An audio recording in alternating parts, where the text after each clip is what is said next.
You are listening to Look Who's Talking. I am Cameron Minter. I am your co-host, and the host of the show is our wonderful Head Start director, Jessica Coffee Dickerson. Ooh, that was the first time you used that name. I know. JCD is in the house. Oh, did that feel weird? No. Does it feel weird for you? Yes, absolutely. Have you had that Mrs. Dickerson moment yet? I have continued to introduce myself as Jessica Coffee, and then someone would be like Dickerson, and I'm like, oh yes, right. That's only me because too. I've been Jessica Coffee for 40 right. years. Yeah. It's gonna take a minute. But the whole, I would like to introduce you to my husband. Yeah, that part. How's I love that? Yeah. You loving it? Sounds so cute. Good. How long's it been now? 2 months. 2 And months some change. of bliss. Mm-hmm. Just marital bliss. It's been. Listen. We're gonna have to have a whole segment. Let me tell you about my KU bill though. Oh wow! I said, brother, you gonna have to cut these lights off. In this house. You your dad, huh? Shoot. Yeah. My KU bill done doubled. Yeah. Cut these lights off. It's double the people. He says I like the house like I'm a bat. He was like, you don't like lights. Well, it's so funny you say that because my wife says it all the time. Every morning I wake up, I go into the living room by myself in the dark and get dressed. And I like it. I ain't got nothing wrong with it. I don't see nothing wrong with it. But oh my God. As soon as she wake up, all lights and everything on.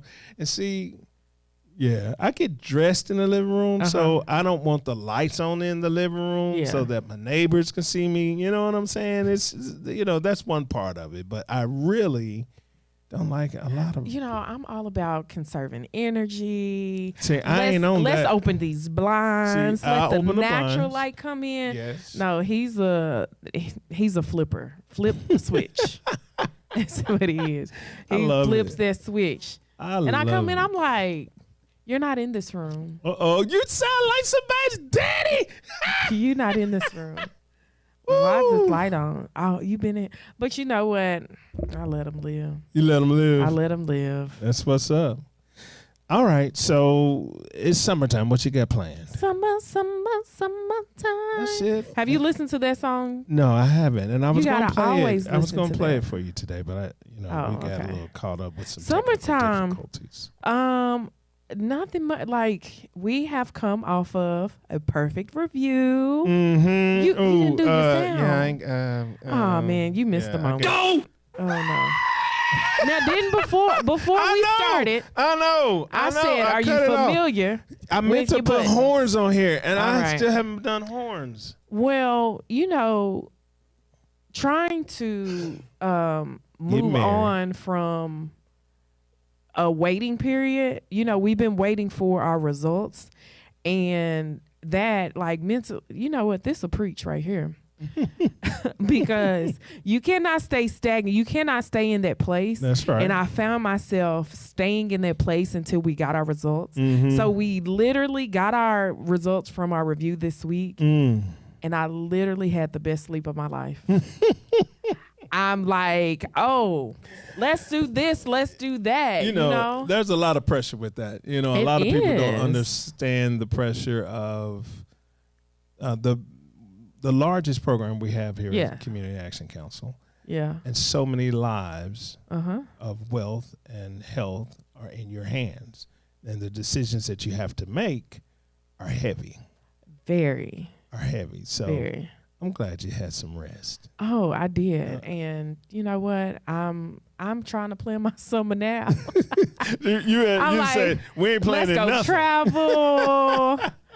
Let's explore. Let's explore the city like I haven't lived here. So but we're all in knee deep, waist deep, neck deep in planning for the next program year, which starts in. For us, it starts the end of July. Right. But, we still have children right now. But we're making a lot of moves. We're transitioning a lot of centers to new locations. Yeah. So This is usually a very, very busy time for me. Mm-hmm. But this busy is nowhere compared busy to what you just went through. No. Yeah. This is a peaceful busy. Yeah. Well, not quite. It's more peaceful than that, but it's a stressful busy, but it's just different, you know? Right. Yeah, because having, $45 million in almost 400 people's jobs at your hands it's a little bit different. That's a little different. Yeah. I can't believe they put all that trust in you. Well, listen. Yeah. My mama and daddy still can't believe I have a job. How about that? They like, okay, what you do again? Exactly. Well, that's great. It's that summertime, and every summer since we started doing this show, I remember the words in your head, because I think you asked me what's my favorite season. And I said summertime, and you said, but what do you do in the summertime? Probably sit in the house in the air conditioning, and that has stuck to me. I said all of that. So what are you doing this summer? I'm going to get out. Are you outside this summer? You outside? I'm a quote unquote gardener now. I know you lying. Planted some potatoes. What? A tomato plant and some onions. Really? Okay, I would like some tomatoes and some. Well, I would like all of it. I'm sure. If your harvest is plenty. Right. Come on. Gosh, It is coming up. There's evidence of life. So let me tell you this. With gardening, with your newfound hobby, is there anything that you have learned in the garden that applies to your life? Well, I'll give you this one for free. Ain't no juice like Jesus juice. Okay. When it rains, that water affects the plants in such a way that the regular water hose does not. There is immediate response to the rain. Come on. Look, I'm not gonna give you the coffee break. But hold on, when do I get my tomatoes though? Are they ready? No, we just planted maybe 3 weeks ago. So yeah, I think you should take a picture of your garden. And I've got plenty, and I'll share them. Oh with yeah, you. Yes, I've got plenty. I took some this morning because I'm a proud daddy about my garden. How often are you in the garden? It's a bag.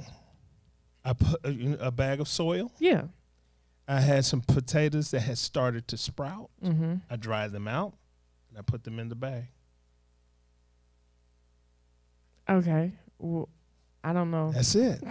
So it grows in the bag. So when they harvest, I won't have to dig them up like normal Farmer Joe's.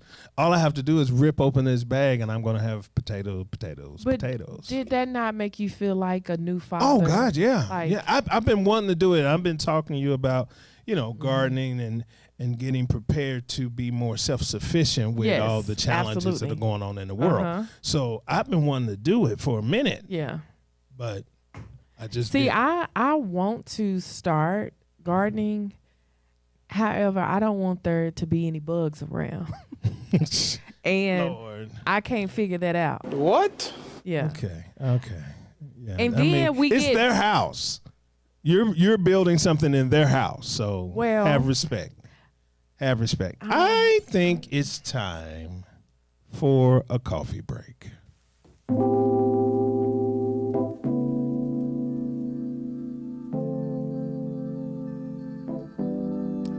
All right. So for today's coffee break, I want to say a little quote.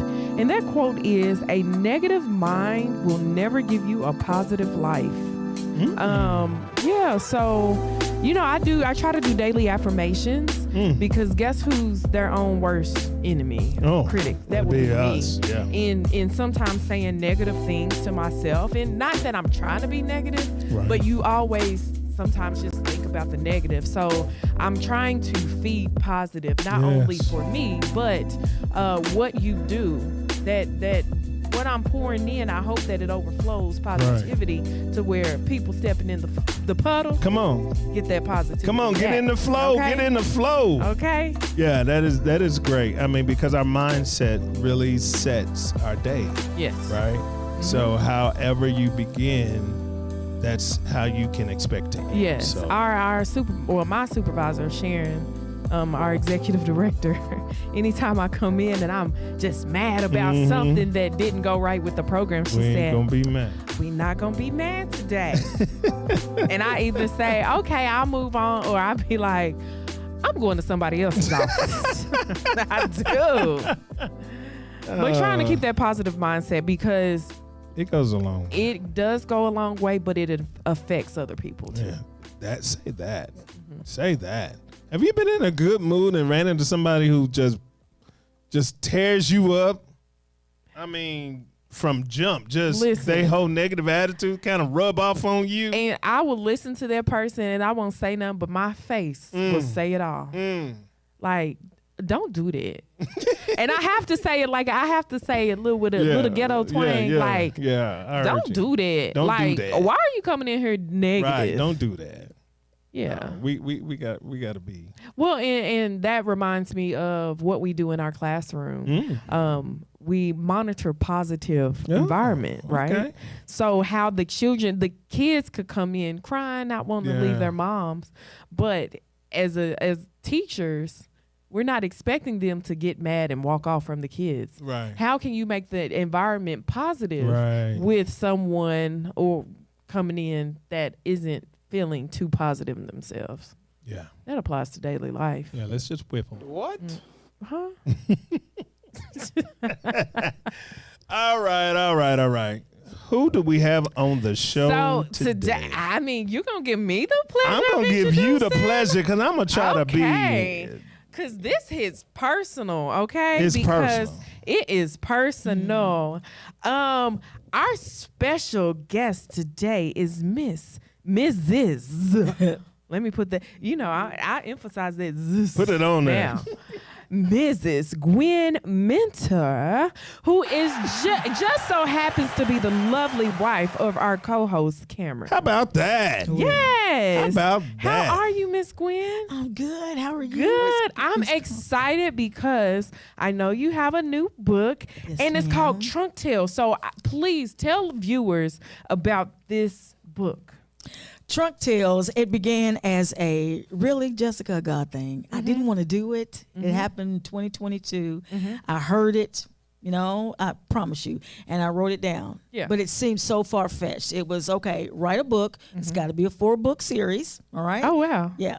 And then if I do it right, the way God wants it, He's going to put it on bestseller list. And then we're going to Hollywood. It's going to be a film. Oh, yes. Animated film. I take God at His word. He ain't lied to me yet. I know that's right. So tell us a little. So is this series 1 of 4? Yes, it's the first book that dropped. Okay. So are you introducing characters? What's happening in the book? The book, yes, you're so right. I'm introducing 8 characters. The first book is what I call the hook to get families, kids hooked into this, okay? And then afterwards, I will develop Gwee'Nola, who's the main character. She's a white elephant, pure white, with blue eyes, in the midst of an African bush in a normal elephant herd. So she's an oddity for the whole bush, you know? And so the things that will happen with her, it's like, okay, why do I look like this? How come I don't look like everybody else? She gets bullied. She gets all these different things happen to her.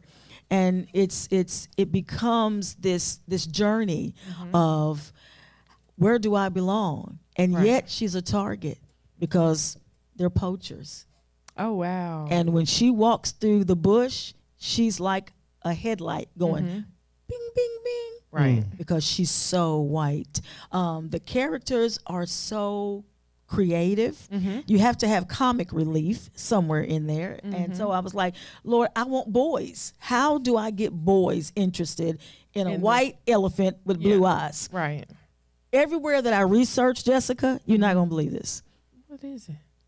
They said, if you want boys to read a book, one of your characters has to do one thing and one thing only, and you've captured them. And what is that? pass gas. That's the honest to God truth. Yes. Yes. And one of the characters that I have is an African baboon by the name of Jabu. Jabu is pure comic relief. Jabu, honey, when he gets stressed, he can't control his gas. Oh. And so that he becomes the most colorful character, I think, that I have, you know, that girls and boys will definitely relate to. Got you. So cool. Well, we're going to take a quick commercial break, and we're going to come back, and we're talking with Gwin Minter. You are listening to Look Who's Talking.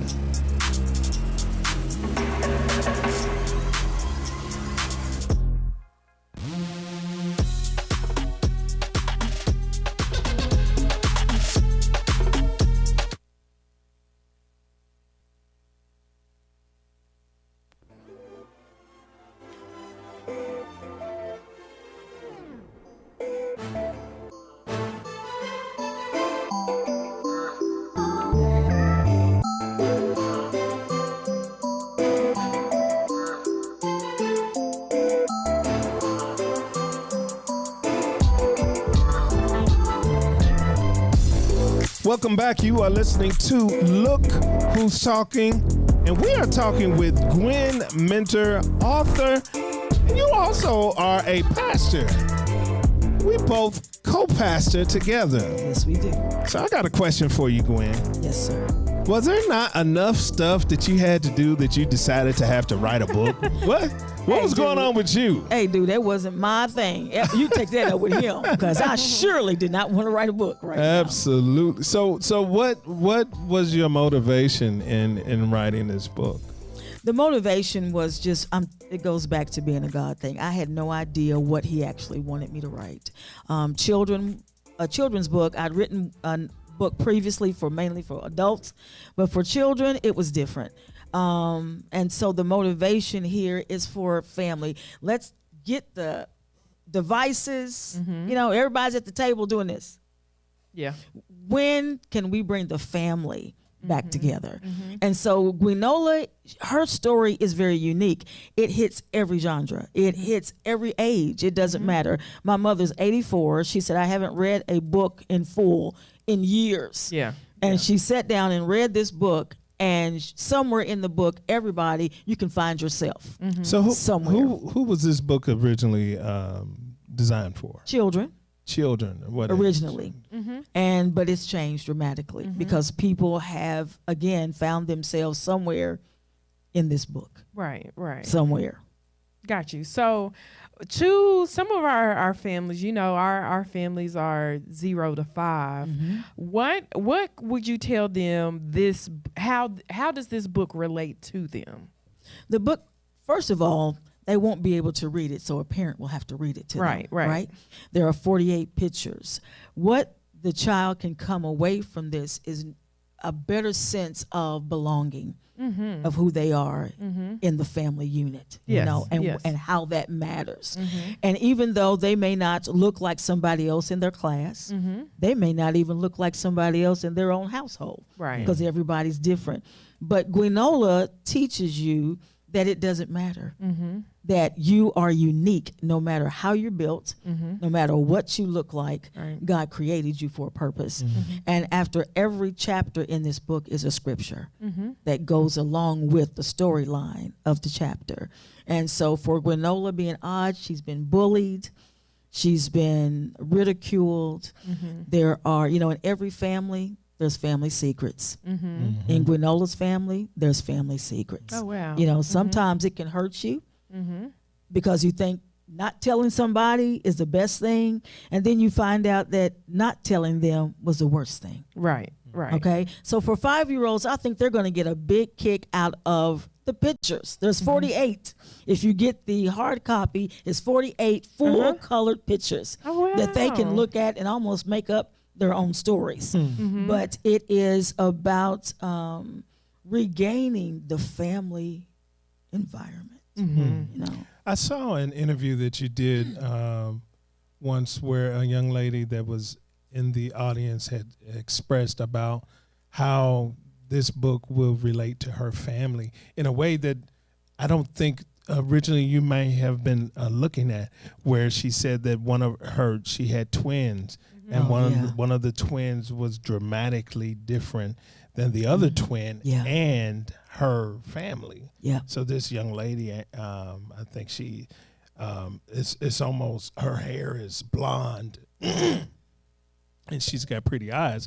It's pretty much just like she related to Gwee'Nola. Mm-hmm. Yeah. And that was such a powerful moment that you could see how this book was reaching beyond its intent, right? Yeah. This was an adult dealing with how a parent will tell their child about how different they look and how they still family and how to navigate all of that. I thought I was not a part of my family. I am, but that makes me think about, I've always grew up, and you know how, well, I don't know if y'all ever went through this, but I always got something to say about what I'm doing. Like, I knew that I was different, right? And not necessarily physically different, but I knew, like, people say, why you always got to make this decision? Why are you why are you always so cheerful? Why you almost as if it was a negative thing. And it's not. And that just kind of makes me go back into that childlike and think, you know what? There's so much going on, and people want kiddos to be the norm. Whatever that means. The norm to them. But a norm to me was going above, like now thinking about then and knowing me as an adult, I go hard. Yeah. I go above and beyond. I'm going to give you 10,000% when you ask me for 100. Right.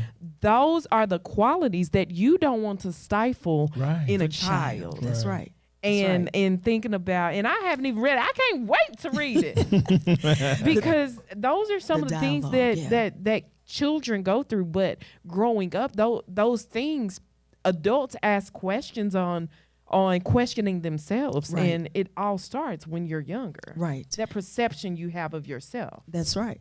And not only, are the characters not real, conversations between them are definitely real. Yes. Okay. But it's also an educational book because I researched everything, every flower, every mountain, every river, everything is real. It can be found in the South African bush. So if the child wants to know more about the Limpopo River, they can go to Google, they can research it, they can find out more about it. So it's also a teaching tool, for children as well, to learn about a culture that's different from theirs. And the other thing about Gwee'Nola, all her friends, she only has maybe 2 other friends that's an elephant. The others, they're not. So she has to learn how to deal with cultural diversities. Yes. So it, and the personalities of these characters are hilarious. You got one that's very dramatic that you'll know immediately, that's going to remind you of somebody in your childhood. You're going to say, oh, that's Pookie. That's Pookie right there. You know what I mean?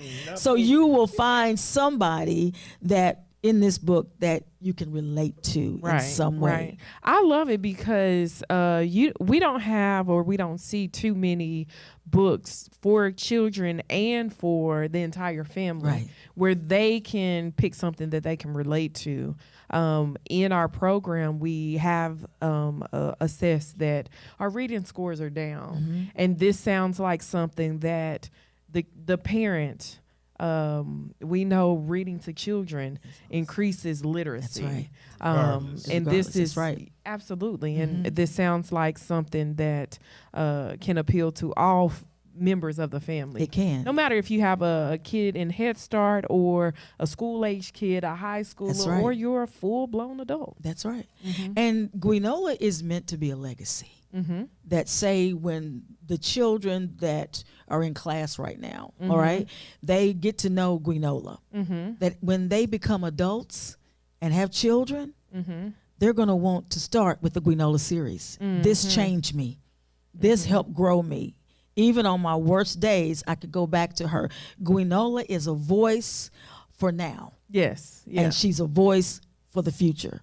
So I pray that your child will then, when they're grown, will come back and get Gwee'Nola for their children. And it will be a if, you know, somebody told me about, they said, it was so hilarious. They said, if somebody can create a sponge, put him in the sea, and call him Bob, says surely to God, Gwee'Nola can speak to somebody. Right. right? Okay. Give her opportunity. But that's really what it's about, is to bring back the family. There's us. Have in it you too. always had a vivid imagination? Yes. Like Always. Yeah. I'm the one that goes into a different character for my grandchildren. That they will say, alter ego, they will say, can you bring grandma out?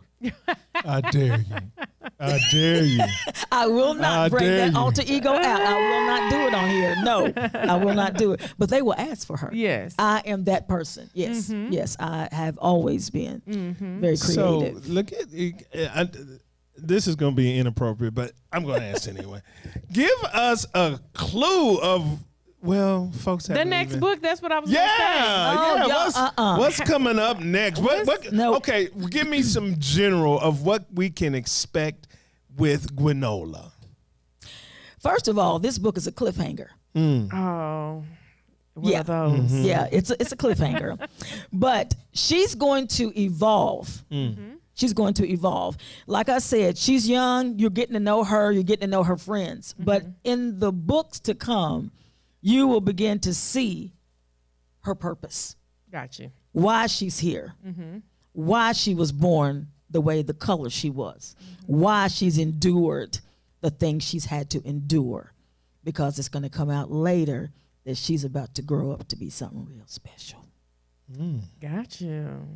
She almost came out in her preacher voice. Did you hear Hold it? up. So Just a little twang. was that our peep into the next book? Yeah, a little bit. Okay.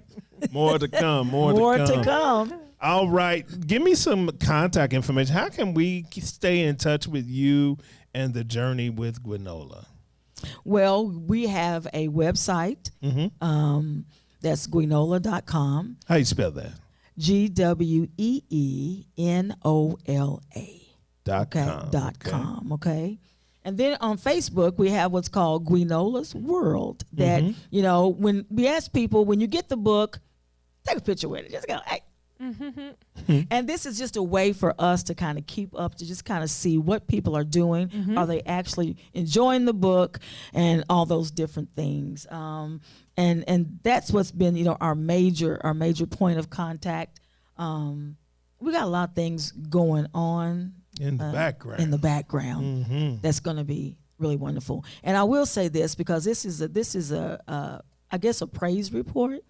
My publisher, honestly, when I told her what I heard from the Lord, she immediately grabbed hold of it. So much so now she says, Gwen, you got something on your hands.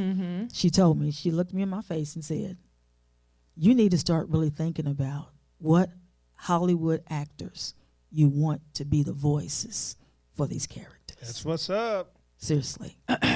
So y'all need to pray. Y'all need to buy the book. Like No.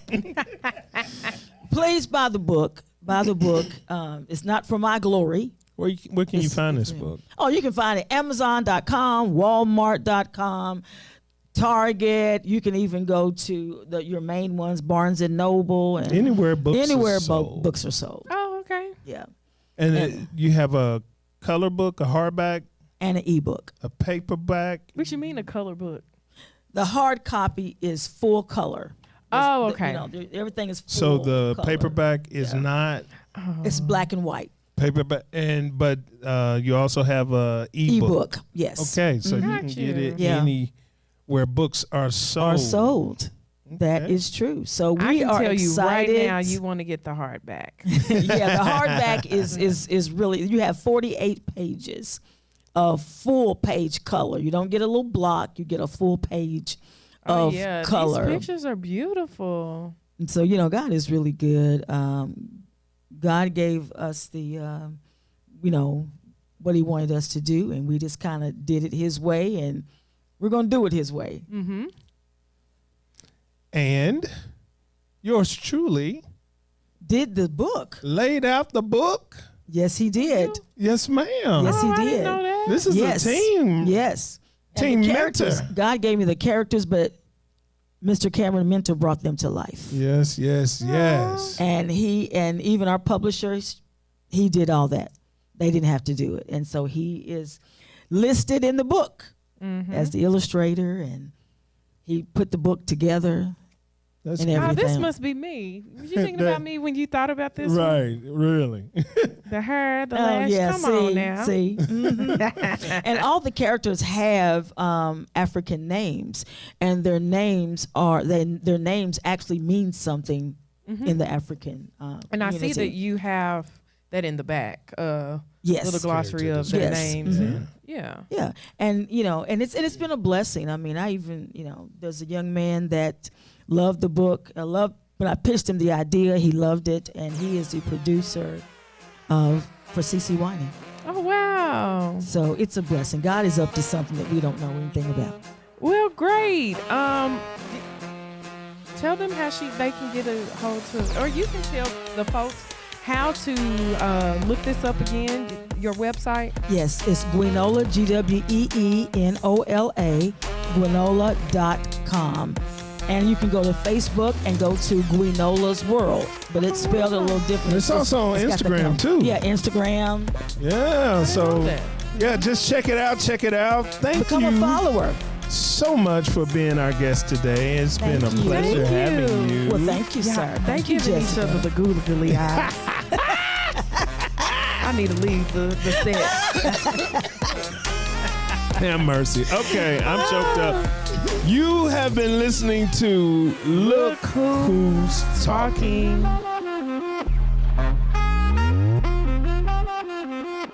Talking.